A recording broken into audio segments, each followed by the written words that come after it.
Hello friends, welcome to GDS educational academy. आज की इस वीडियो में हम कवर करेंगे दोस्तों राजस्थान में जनजातियों के आंदोलन।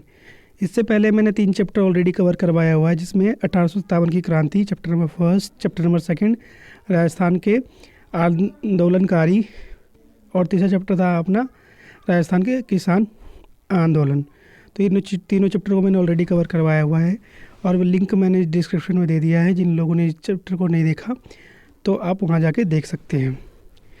तो चलिए आज के चैप्टर को कवर करते हैं दोस्तों, राजस्थान में जनजातियों के आंदोलन। राजस्थान में स्थानीय सामंतवाद व ब्रिटिश साम्राज्यवाद के मध्य अपवित्र गठबंधन का प्रतिरोध सर्वप्रथम मेर और मीना एवं भील जनजातियों ने किया। तो सबसे पहले पढ़ेंगे मेर विद्रोह 1818 से 24 तक। मेरों द्वारा आबाद क्षेत्र अंग्रेजों के आगमन के पूर्व सीधे तौर पर किसी राजनीतिक सत्ता के नियंत्रण में नहीं था।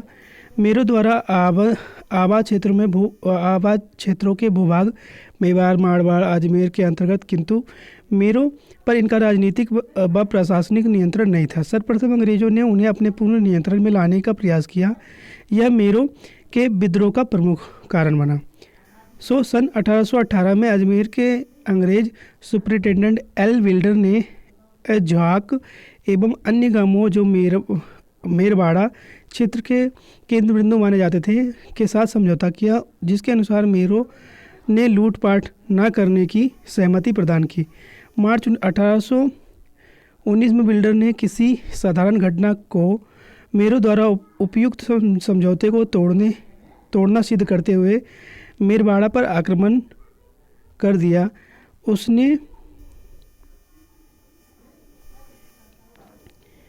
उसने नसीराबाद के सैनिकों के साथ लेकर मेरों के खिलाफ दंडात्मक अभियान आरंभ किया।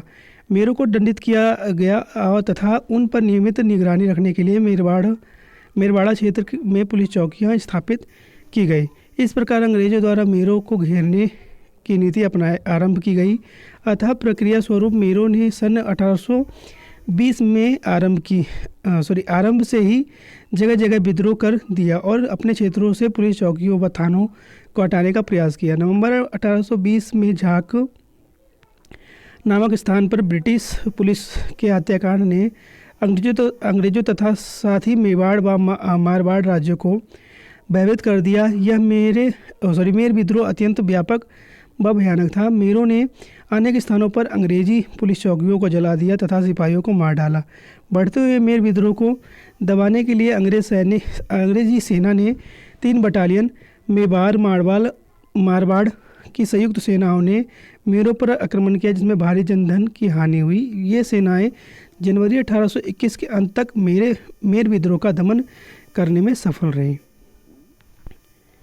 1822 ईस्वी में मेरों से संगठित मेरवाड़ बटालियन व्यवहार मुख्यालय पर स्थापित की गई। लंबे समय तक संपूर्ण मेरवाड़ क्षेत्र ब्रिटिश नियंत्रण में रहा। ब्रिटिश प्रशासन 19वीं सदी के अंत तक कठोर दमनात्मक उपायों का सहारा लेकर मेरवाड़ा में शांति स्थापित करने में सफल रहा। 20वीं सदी के प्रारंभिक वर्षों में अंग्रेजों ने मेरों में समाज सुधारक गतिविधियों का प्रारंभ किया। इस प्रकार अंग्रेज 1947 तक मेर विद्रोह को नियंत्रित करने में सफल रहे। तो ये था आपका मेर विद्रोह। अगला दोस्तों भील विद्रोह 1818 से 1860 तक। भील मूलतः एक शांतिप्रिय जनजाति रही है। वे अंग्रेजों के आगमन तक स्वतंत्र जीवन व्यतीत कर रहे थे तथा 1818 ईस्वी के पश्चात उनके ऊपर स्थापित अर्धसामंती व अर्ध औपनिवेशिक नियंत्रण उन्हें विद्रोह के लिए बाध्य किया। 1818 ईस्वी उदयपुर राज्य के भीलों ने अनेक कारणों से विद्रोह किया। एक तो भीलों पर कर थोपने से अंग्रेजी प्रयासों ने भील में असंतोष को जन्म दिया। दूसरा, अंग्रेजों की भील दमन नीति ने भीलों के मन में अंग्रेजों के विरुद्ध अनेक मनोवैज्ञानिक संदेह उत्पन्न कर दिया। तीसरा, ईस्ट इंडिया कंपनी के सहायक संति तुरंत पश्चात उदयपुर राज्य के आंतरिक प्रशासन जेम्स टॉन ने अपने हाथ में ले लिया था तथा भीलों पर राज्य का प्रभुत्व स्थापित करने के लिए भीलों को अपने नियंत्रण में लाने का प्रयास किया।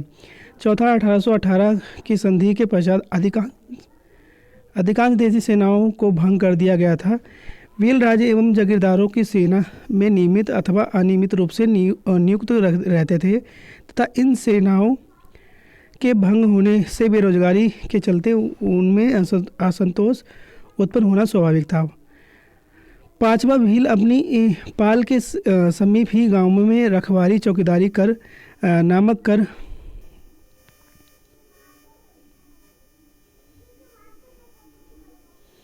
नामक कर तथा अपने क्षेत्रों से गुजरने वाले माल व यात्रियों को बोलाई सुरक्षा नामक कर वसूल करते थे। जेम्स टॉड ने राज्य के आय व राजस्व में वृद्धि के प्रयासों के अंतर्गत तथा भीलों पर कठोर नियंत्रण स्थापित करने के लिए दिहैया से भीलों से अनेक ये अधिकार छीन लिए गए। उनके ये अधिकार भी छीन लिए गए थे। यह भील विद्रोह का तत्कालिक कारण बना और यही मेन रीज़न था भील जनजाति के विद्रोह का। भीलों ने अपने इस परंपरा अधिकारियों को छोड़ने से इनकार करते हुए अंग्रेजों व उदयपुर राज्य के विरुद्ध विद्रोह कर दिया।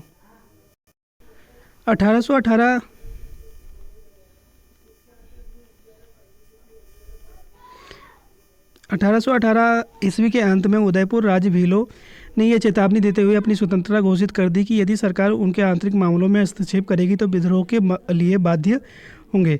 भीलों ने अपने क्षेत्रों की नाकेबंदी करते हुए राज्य के विरुद्ध बगावत कर दी। लंबे समय तक राज्य के अधिकारी भील क्षेत्रों में नहीं घुसे। 1820 ईस्वी के आरंभ में अंग्रेजी सेना का एक अभियान दल विद्रोही भीलों का दमन हेतु भेजा गया, किंतु ये सफलता नहीं मिली। अंग्रेजी सेना की इस असफलता में भील विद्रोह को और अधिक तीव्र कर दिया। आगे चलकर जनवरी 1823 ईस्वी में ब्रिटिश व रियासत के संयुक्त सेनाओं ने दिसंबर 1823 ईस्वी तक भील विद्रोह को दबाने में सफलता प्राप्त कर ली। उदयपुर राज्य के भील विद्रोहों से प्रभावित होकर डूंगरपुर व बांसवाड़ा राज्यों के भीलों ने भी अल्प अशांति उत्पन्न की तथा 1825 में आदिवासी विद्रोहों की बिखरी हुई घटनाएं घटी। डूंगरपुर राज्य में स्थिति अधिक गंभीर थी, इसलिए भीलों के दमन हेतु अंग्रेजी सेना भेजी गई, किंतु वास्तविक संघर्ष आरंभ होने के पूर्व ही भील मुखियाओं ने 1825 में समझौता कर लिया। इसी प्रकार का समझौता डूंगरपुर राज्य के सिमुर, बारू, देवल एवं नंदू पालों के भीलों ने भी किया। उपरोक्त समझौते के प्रावधान एक पक्षीय थे, किंतु इसके माध्यम से अंग्रेज लंबे समय तक डूंगरपुर राज्य में शांति बनाए रखने में सफल रहे। उदयपुर राज्य के भीलों ने कभी भी इस प्रकार की शर्तें स्वीकार नहीं की थी तथा अंग्रेज व उदयपुर राज्य के समक्ष समर्पण नहीं किया। जनवरी 1826 ईस्वी में गिरासिया भील मुखिया दौलत सिंह एवं गोविंद राम ने अंग्रेजों व उदयपुर राज्य के खिलाफ विद्रोह कर दिया था। 1826 ईस्वी में लंबी बातचीत के उपरांत दौलत सिंह ने आत्मसमर्पण के पश्चात भी ही यह विद्रोह समाप्त हुआ। अंग्रेजों ने उदयपुर राज्य ने 1838 ईस्वी तक भीलों के प्रति उदार नीति अपनाई, क्योंकि दमनात्मक सैनिक आक्रमणों के वांछनीय परिणाम प्राप्त नहीं हुए थे। यह छूटफूट भील उपद्रव की घटनाएं जारी रही, किंतु कुल मिलाकर 1838 तक उदयपुर राज्य में शांति रही। 1836 में बांसवाड़ा राज्य के भील उपद्रव हुए, जिन्हें अंग्रेजी सेना की सहायता से बांसवाड़ा के महारला बल ने तुरंत नियंत्रित कर लिया था। अंग्रेजों ने बल प्रयोग के उपाय नहीं छोड़े थे, बल्कि मेरबाड़ बटालियन की पद्धति पर भीलों के विरुद्ध लंबी सैनिक योजना तैयार की, जिसके अंतर्गत भीलों पर नियंत्रण स्थापित करने के उद्देश्य से भीलों की सेना का गठन का निर्माण किया गया। अप्रैल 1841 में गवर्नर जनरल ने अपनी सलाहकार परिषद की सलाह पर मेवाड़ भील कोर के गठन की स्वीकृति प्रदान कर दी। मेवाड़ भील कोर का मुख्यालय उदयपुर राज्य में खोरवाड़ा रखा गया। मेवाड़ के भील क्षेत्रों में खोरवाड़ा एवं कोटड़ा में 2 छावनियां स्थापित की गई।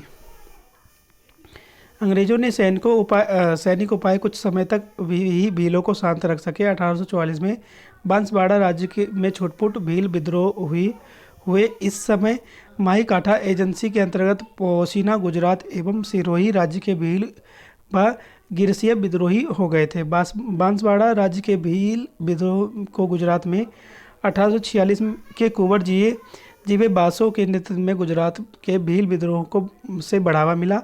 बांसवाड़ा राज्य ने अनेक वकील कोठारी केसरी सिंह को सहायता हेतु बोटसन मालवा ब्रिटिश एजेंट के पास भेजा तथा अंग्रेजी सेना की सहायता से 1850 ईस्वी के अंत तक भील विद्रोह को कुचल दिया गया।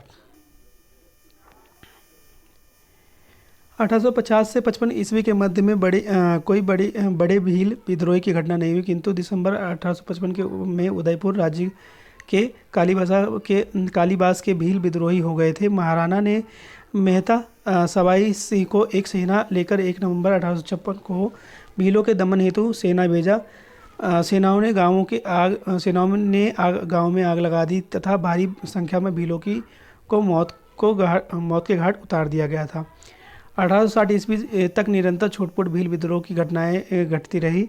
1857 ईस्वी की क्रांति के दौरान भी भील विद्रोह की संभावना थी, किंतु भील इस राष्ट्रीय क्रांति से अनभिज्ञ थे तथा राज्य के पलटनों ने अंग्रेजों के प्रति विद्रोह नहीं किया।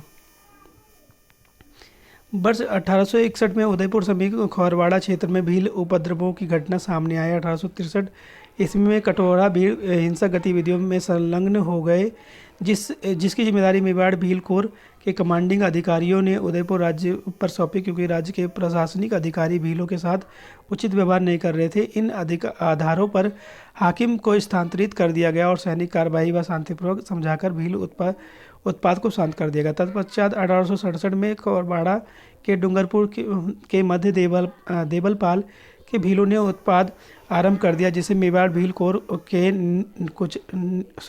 कोर ने कुचल दिया था। 1872 से 75 के दौरान बांसवाड़ा में भील विद्रोह के अनेक घटनाएं घटी।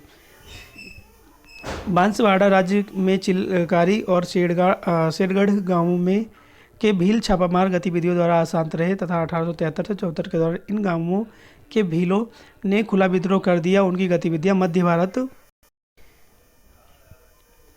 भारत के सोलाना व झाबुआ राज्यों तक फैल गई। 1881 से 82 में उदयपुर राज्य के भील अंग्रेजों व राज्य के विरुद्ध उठ खड़े हुए और यह 19वीं सदी का सबसे भयानक भील विद्रोह सिद्ध हुआ। असल में यह लंबे समय से एकत्रित भील आक्रोश का विस्फोट था। 26 मार्च 1881 की रात में राज्य की सेनाओं ने मामा अमन सिंह राज्य के प्रतिनिधि एवं लॉरेंस अंग्रेज प्रतिनिधि के नेतृत्व में बारापाल पहुंची। इसके साथ महाराणा के निजी सचिव श्यामलाल भी था। 27 मार्च को सेना ने बारापाल में सैनिकों भील झोपड़ियों को जलाकर राख कर दिया। 28 मार्च को पूरे दिन के लिए सैनिक अभियान जारी रहा तथा बारापाल के आसपास भीलों के झोपड़े को जलाया गया। फौज के इन कार्रवाई से बचने के लिए अधिकांश भीलों ने परिवार सहित स्वयं अपने घरों में उजाड़कर सघन जंगलों और पहाड़ियों की ऊंची चोटी पर पहुंचकर सुरक्षात्मक स्थिति प्राप्त कर ली थी।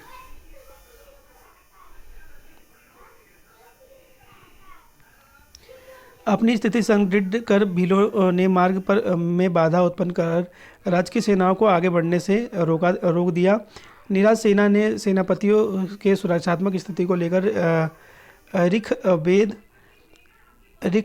बदेव में डेरे डाल दिए गए। यहाँ लगभग 8000 भीलों ने इन्हें घेर लिया। इस विद्रोह के प्रमुख नेता बीलक पाल का गामेती नीमा पीपली का खेमा एवं सागातरी का जोयता थे। सैनिक अधिकारियों ने भीलों के साथ शांति समझौते का प्रयास किया, किंतु कोई सफलता नहीं मिली।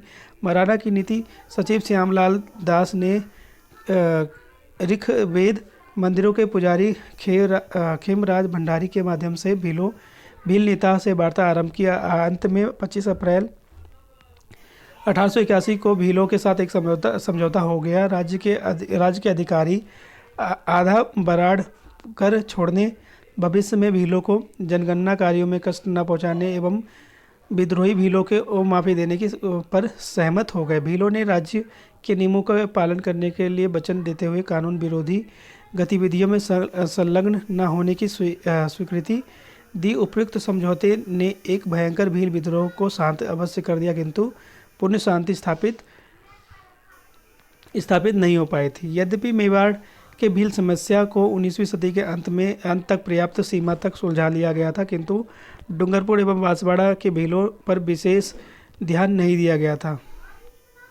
अतः 20वीं सदी के प्रारंभिक वर्षों में डूंगरपुर एवं बांसवाड़ा राज्यों में गोविंद गिरी के नेतृत्व में शक्तिशाली भील आंदोलन आरंभ हुआ। गोविंद गिरी ने भीलों के उत्थान हेतु समाज एवं धर्म सुधारक आंदोलन आरंभ किया था, जो आगे चलकर राजनीतिक आर्थिक विद्रोह में परिवर्तित हो गया। गोविंदपुर गिरी डूंगरपुर में बेडसा नामक गांव के निवासी एवं जाति से बंजारा थे।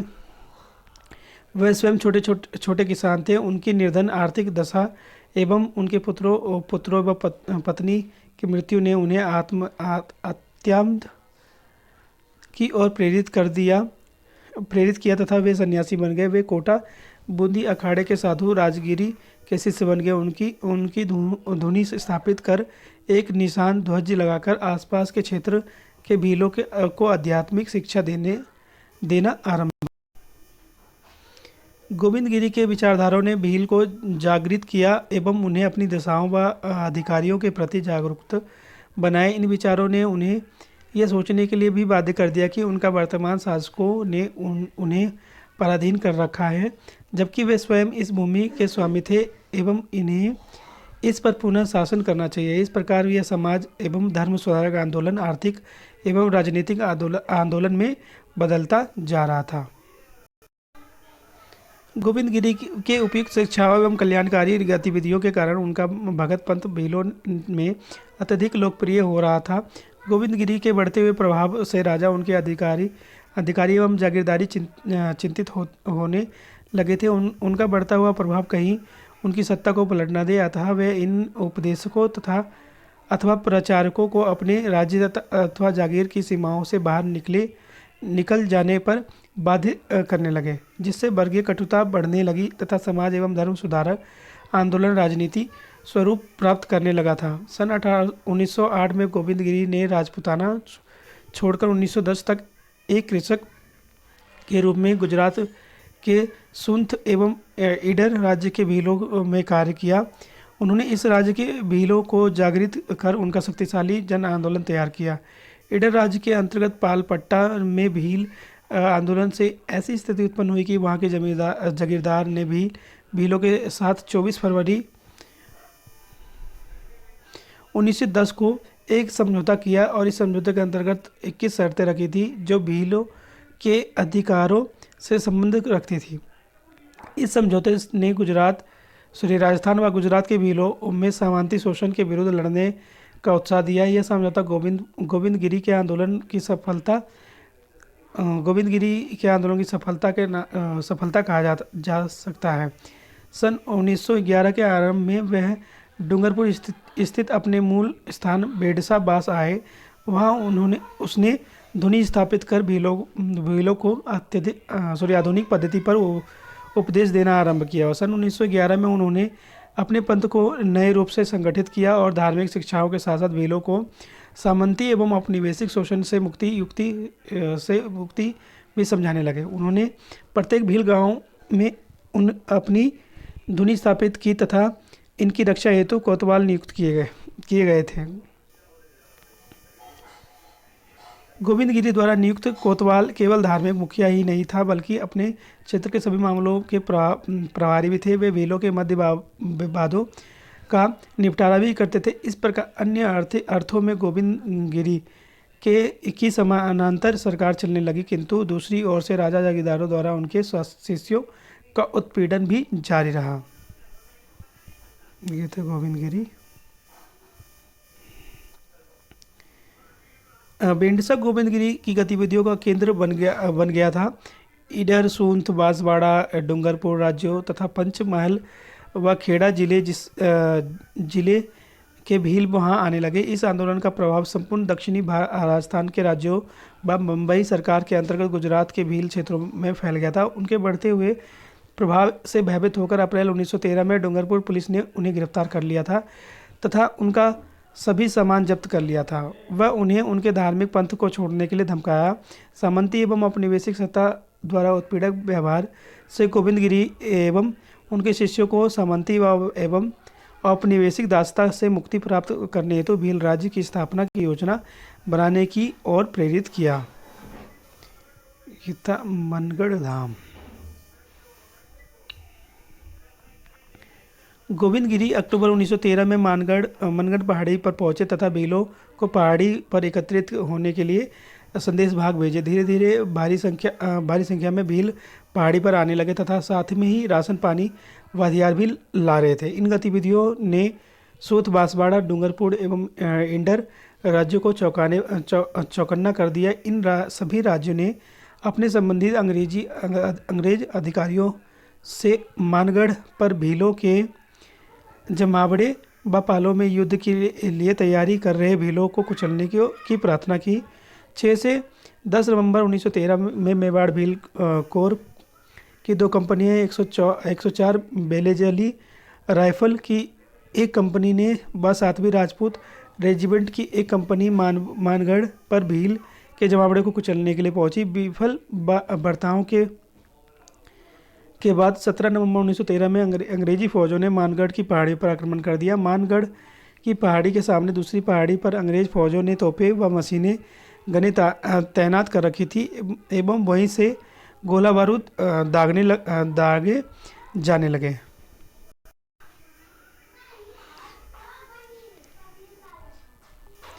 लगभग 1 घंटे तक मारवाड़ के भीलों ने सेना का सफल मुकाबला किया, किंतु आधुनिक युद्ध सामग्री के समक्ष अधिक समय तक टिक नहीं सके। मानगढ़ की पहाड़ियों के नीचे तैनात अंग्रेजी फौज पहाड़ी को घेरते हुए ऊपर पहुंची और भीलों को अंधाधुंध गोलियों से भुनना आरंभ कर दिया। भीलों में भी भगदड़ मच गई। कुछ ही समय में पहाड़ियों पर भीलों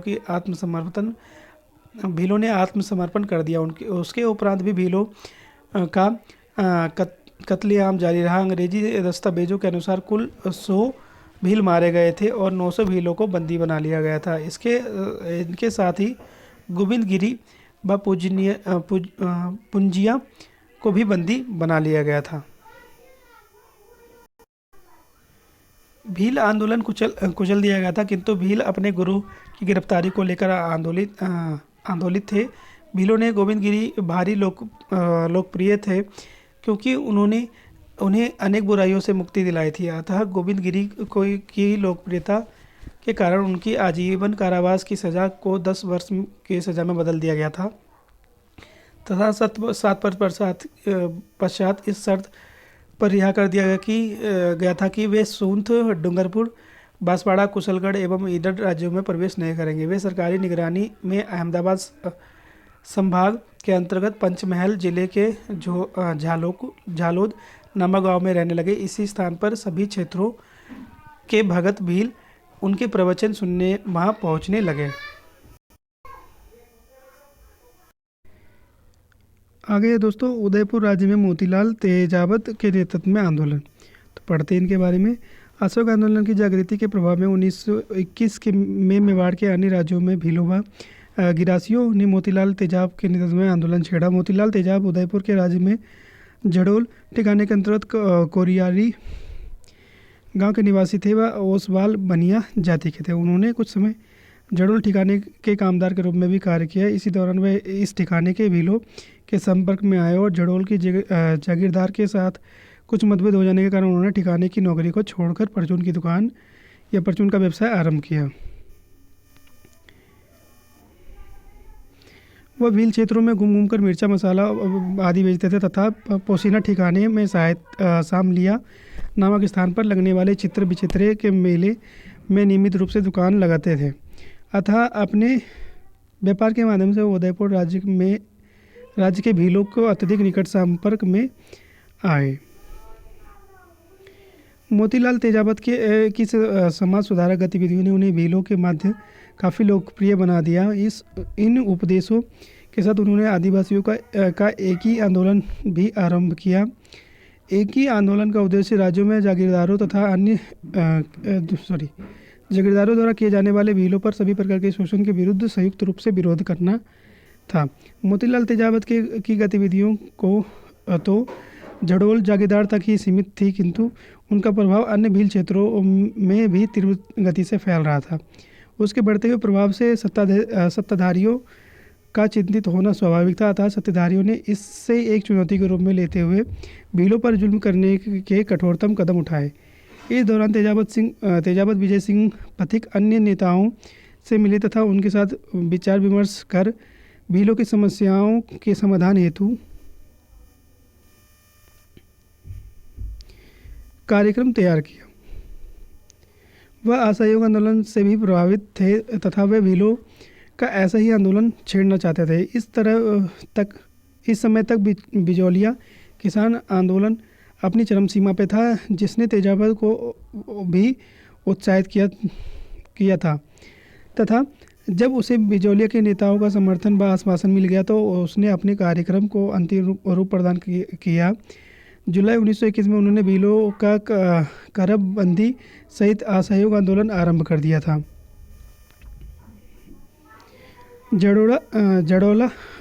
झाड़ौल का शासक सामंत इस स्थिति हो गया था कि एवं स्थिति को नियंत्रण में लाने के ध्येय से उसने 19 अगस्त 1921 में मोतीलाल तेजाबत को गिरफ्तार कर लिया। तेजाबत की गिरफ्तारी ने भीलों को और अत्यधिक उत्तेजित कर दिया था।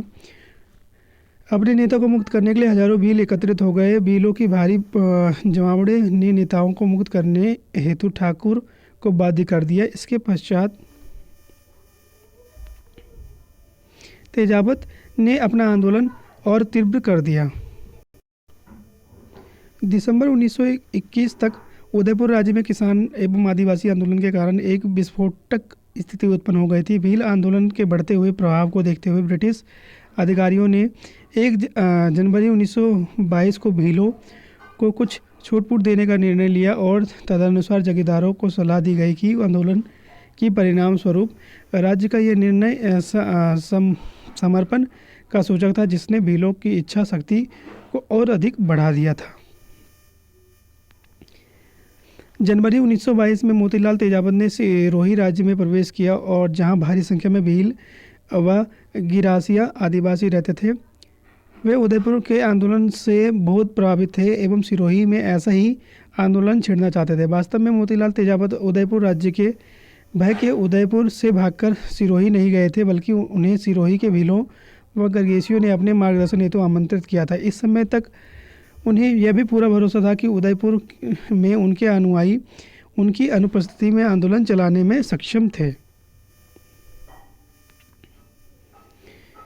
सिरोही राज्य मोतीलाल तेजाबत के नेतृत्व में आदिवासी आंदोलन का दूसरा महत्वपूर्ण केंद्र बना। सिरोही राज्य में भी आदिवासियों की जीवन दशाएं मेवाड़ राज्य के भीलों के समान ही थी। सन 1922 में तेजाबत ने सिरोही राज्य के आदिवासियों में प्रवेश किया। यहाँ भी उन्होंने उदयपुर के भीलों की पद्धति पर गरासिया आदिवासियों में समाज सुधारक कार्य आरंभ किए। उसने गिरासियों के उत्थान हेतु समाज सुधारक के साथ साथ एक आर्थिक संघर्ष भी आरंभ किया। जनवरी 1922 में तेजाबत ने भ्रमण करते हुए भीलों व गरगेशियों की अनेक सभाएं की तथा उन्हें करबंदी व राज्य के साथ असहयोग हेतु खुला आह्वान दिया। 11 फरवरी 1922 को कांग्रेस ने असहयोग आंदोलन वापस ले लिया था तथा ब्रिटिश अधिकारियों ने संपूर्ण भारत में किसान व आदिवासी आंदोलन को शांतिपूर्वक चलने की नीति बनाई।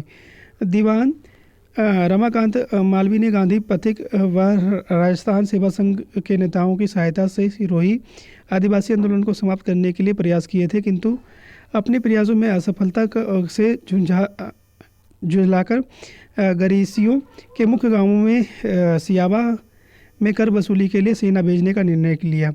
राज्य में अंग्रेजों की सेना इस गांव पर 12 अप्रैल 1922 को आक्रमण कर दिया। इस सैनिक कार्रवाई में अनेक गिरासियों की जाने गई तथा फौज ने उनके घर अनाज व पशु जलाकर उनको भारी नुकसान पहुंचाया। इसके पश्चात भी सैनिक अभियान जारी रहा।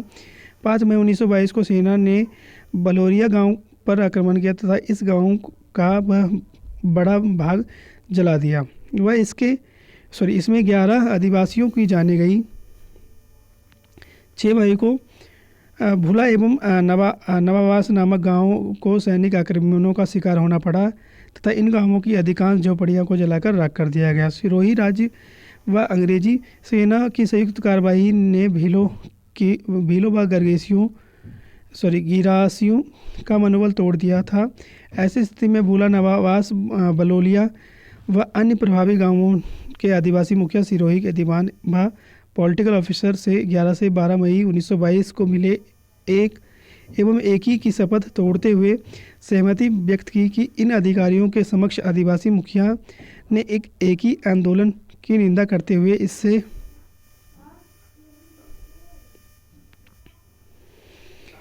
इससे अपने आप को अलग घोषित किया। इस प्रकार सिरोही के आदिवासियों ने आंदोलन को सत्ता पक्ष द्वारा कुचल दिया गया। अधिकारियों की मान्यता थी कि आदिवासियों ने एक ही आंदोलन को किसी राजनीति के तहत स्थगित कर दिया एवं इस आंदोलन के पुनः जीवित होने की पूर्ण संभावना था। दीवान व अधिकारियों ने सिरोही के शासक को सुझाव दिया कि आदिवासियों को कुछ छूट और सहूलियत देकर ही पूर्णतः शांति स्थापित की जा सकती है। मोतीलाल तेजावत ने 1923 ईस्वी में आरंभ में पुनः एक ही आंदोलन आरंभ करने का प्रयास किया, किंतु उन्हें सफलता नहीं मिली। फिर भी सिरोही राज्य में भांखर, शांतपुर, पिंडवाड़ा आदि परागणों में अशांति बनी रही। सन 1927 में जाकर आदिवासी पंचों ने सिरोही राज्य के अधिकारियों के साथ समझौता किया। तत्पश्चात इन परगनों में शांति स्थापित की जा सके। मोतीलाल तेजावत के नेतृत्व में आरंभ में सिरोही का आदिवासी आंदोलन सही अर्थों में 1929 में तेजावत की गिरफ्तारी के पश्चात समाप्त हुआ। उदयपुर व सिरोही राज्य के भील व गिरासिया 1921 से 29 के मध्य मोतीलाल तेजावत के नेतृत्व में अशांत बने रहे। राज्यों, जागीरदारों व अंग्रेजों ने अशिक्षित भोले आदिवासियों पर सभी प्रकार के अत्याचार किए। इसी क्रम में सैनिक कार्रवाइयों की एक श्रृंखला आरंभ हो गई थी, जिससे आदिवासियों का मनोबल तोड़ दिया था। जनवरी 1924 के पश्चात तेजावत भूमिगत हो गए और क्योंकि उनकी गिरफ्तारी पर उदयपुर, सिरोही, इंडर राज्यों ने पुरस्कार घोषित कर दिए। अधिकारियों की यह स्पष्ट मान्यता थी कि जब तक तेजावत को घेरा नहीं जाएगा तब तक आदिवासी आंदोलन शांत नहीं हो सकता। 3 जून 1929 में ईडर राज्य की पुलिस ने खेड़ ब्रह्म नामक गांव से तेजावत को गिरफ्तार कर लिया। ईडर पुलिस ने उसे उदयपुर राज्य को सौंप दिया, जहां उनके विरुद्ध आपराधिक मुकदमा चलाया गया। सन 1936 तक इसमें कोई अंतिम निर्णय नहीं हुआ तथा तेजावत को जेल में ही रखा गया। उन्हें 3 अप्रैल 1936 को जेल में इस शर्त पर रिहा किया गया कि वे कोई आंदोलनात्मक कार्य नहीं करेंगे तथा उदयपुर राज्य की अनुमति के बिना उदयपुर शहर से बाहर नहीं निकलेंगे। उदयपुर राज्य ने उनके गुजारे के लिए 30 रुपये प्रतिमाह का भत्ता स्वीकृत किया। पुनः उन्हें जनवरी 1945 में बंदी बना लिया गया तथा जब उन्होंने भौमट क्षेत्र में प्रवेश करने की कोशिश की तथा उसे फरवरी 1947 में जेल से रिहा किया गया। तो यहाँ पे ख़त्म होता है दोस्तों। अब लास्ट हमारा बच जाता विद्रोह, मीना विद्रोह 1851 से 60 के बीच में। तो पढ़ते मीना विद्रोह क्या था।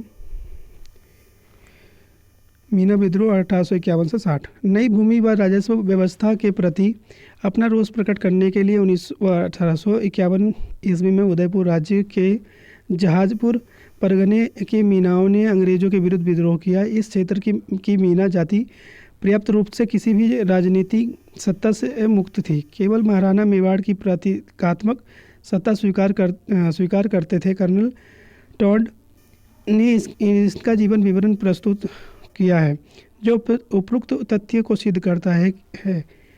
ये अंग्रेज ही थे जो इस क्षेत्र में उदयपुर राज्य को कठोर नियंत्रण स्थापित कर सके। ब्रिटिश शासित अजमेर प्रांत के समीप स्थित इस मीना क्षेत्र पर राज्य की सत्ता स्थापित हो सकी थी। वास्तव में अंग्रेज आदिवासी समुदायों के प्रति पूर्वाग्रहों से ग्रसित थे, इसलिए अंग्रेज इन लोगों के साथ बड़ी कठोरता का व्यवहार करते थे। 1820 से 21 में अंग्रेजों द्वारा मेरों के दमन से मीना समुदाय के लोग भली भांति परिचित थे। अतः जहाजपुर क्षेत्र के मीना समुदाय तथा अंग्रेज अधिकारियों के मध्य विरोध अस्तित्व में आया। मीना व भीलों के विद्रोह केवल अंग्रेजों के विरुद्ध ही नहीं थे, बल्कि वे संबंधित रियासतों के विरुद्ध भी थे, जिनके माध्यम से अंग्रेज अपनी नीतियों को कार्यान्वित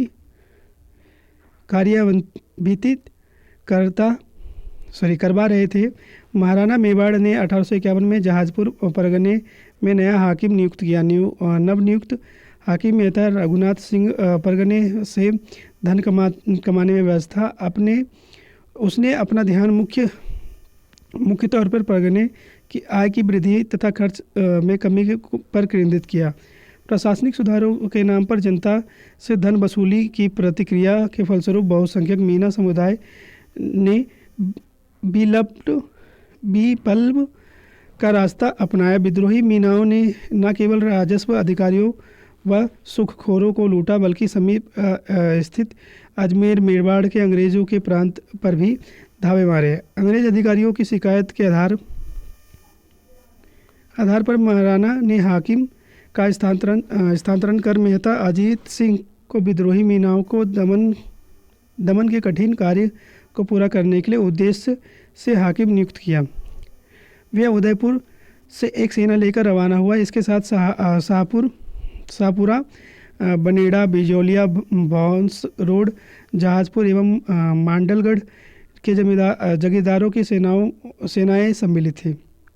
इसके अतिरिक्त भीम पलटन व एकलिंग पलटन के सिपाही 2 तोपों सहित इस सेना के साथ जोड़े गए। एजेंट टू गवर्नर जनरल इस राजपुताना के कहने पर जयपुर, टोंक एवं बूंदी राज्यों ने अपने राज्य की सीमाओं पर चौकसी पक्की कर दी, जिससे जहाजपुर के मीनाओं को अन्य राज्यों की मीनाओं द्वारा सहायता व समर्थन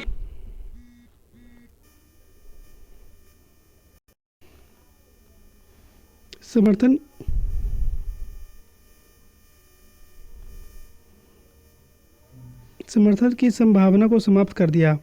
उदयपुर की सेनाओं ने छोटी लुहारी व बड़ी लुहारी नामक गांवों पर आक्रमण कर दिया, जो मीना विद्रोह के मुखियाओं के गांव थे। सेनाओं ने दोनों ही गांवों को नष्ट कर दिया तथा मीना सब परिवार मनोहरगढ़ एवं देखखेड़ा की पहाड़ियों की ओर भागे। वहाँ उन्होंने रक्षात्मक स्थिति प्राप्त कर ली थी। इसी बीच जयपुर, बूंदी, टोंक राज्यों में तमाम प्रतिबंधों के उपरांत भी लगभग 500 मीना लोग जहाजपुर के मीनाओं की सहायतार्थ पहुँच गए थे। उदयपुर के सेनाओं ने भरसक प्रयत्न किए, किंतु साधन झाड़ियों व पहाड़ी प्रदेश होने के कारण सैनिक कार्रवाई में अनेक रुकावटें उत्पन्न हो रही थी। इसलिए इस सेना को कोई सफलता नहीं मिली। राज्य सेना के लगभग 57 सिपाही इस अभियान में मारे गए। दिसंबर 1854 में एजेंट टू गवर्नर जनरल ने इन राजपूताना, मेवाड़ व पॉलिटिकल एजेंट एवं हादौटी का पॉलिटिकल एजेंट संयुक्त रूप से सेना सहित जहाजपुर पहुंचे तथा जहाजपुर में व इटोदा में 1 महीने तक रुके रहे। जनवरी 1855 के अंत में मीना विद्रोही इन सेना के समक्ष आत्मसमर्पण के लिए बाध्य हो गए थे। भविष्य में मीनाओं को सामना करने के उद्देश्य से फरवरी 1855 में जयपुर, अजमेर, बूंदी एवं मेवाड़ की सीमाओं पर स्थित देवली में एक सैनिक छावनी स्थापित की। मीनाओं पर नियमित निगरानी रखने के लिए दिहाई से छावनी के आसपास पुलिस थाने भी स्थापित किए गए। इस प्रकार मीनाओं का विद्रोह दबाया जा सका। 1855 ईस्वी में देवली छावनी को नवगठित नियमित सेना का मुख्यालय बनाया गया था, जो 1857 से 60 के दौरान 42वीं देवली रेजिमेंट अथवा मीना बटालियन के नाम से जानी जाती है। 1921 में 42वीं देवली रेजिमेंट एवं 43वीं एरीनापुर रेजिमेंट को समाप्त कर दिया गया। उसके स्थान पर मीना कोर की स्थापना की गई। देवली ने इस सेना का गठन राजस्थान के आदिवासियों के प्रति अंग्रेजी नीति का विस्तार कहा जा सकता है। वास्तव में इस तरह के दमनात्मक उपायों का विस्तार आदिवासी समस्या का समाधान नहीं था, किंतु नवगठित अमानवीय व अपवित्र औपनिवेशिक व सामंती मेल द्वारा स्थापित राजनीतिक सत्ता से और कुछ आशा नहीं की जा सकती थी। पुनः जनवरी 1860 में जहाजपुर की मीनाओं ने विद्रोह किया। महाराणा ने 29 जनवरी 1860 में चंद्र सिंह के नेतृत्व में जहाजपुर की ओर एक सेना भेजी। उसने गढ़ोली व लुहारी गांवों पर आक्रमण किया। राज्य सेना ने गांवों को लूटा व आगजनी भी की। भारी संख्या में मीनाओं को बंदी बनाया गया तथा 6 लोगों को तोप से उड़ा दिया गया। मीनाओं पर पुलिस थानों में नियमित उपस्थित थोप दी गई और इस प्रकार जहाजपुर का मीना विद्रोह अंतिम रूप से नियंत्रित हो गया। तो दोस्तों हमारा यहाँ पे 4th चैप्टर भी कंप्लीट हुआ, जनजातियों का विद्रोह। आई होप आपको समझ में आ गया होगा। अगर हमारी वीडियो पसंद आए तो प्लीज़ लाइक करें, शेयर करें और जो लोग हमारे चैनल पहली बार है दोस्तों हमारे चैनल को सब्सक्राइब करना ना भूलें। Thank you so much.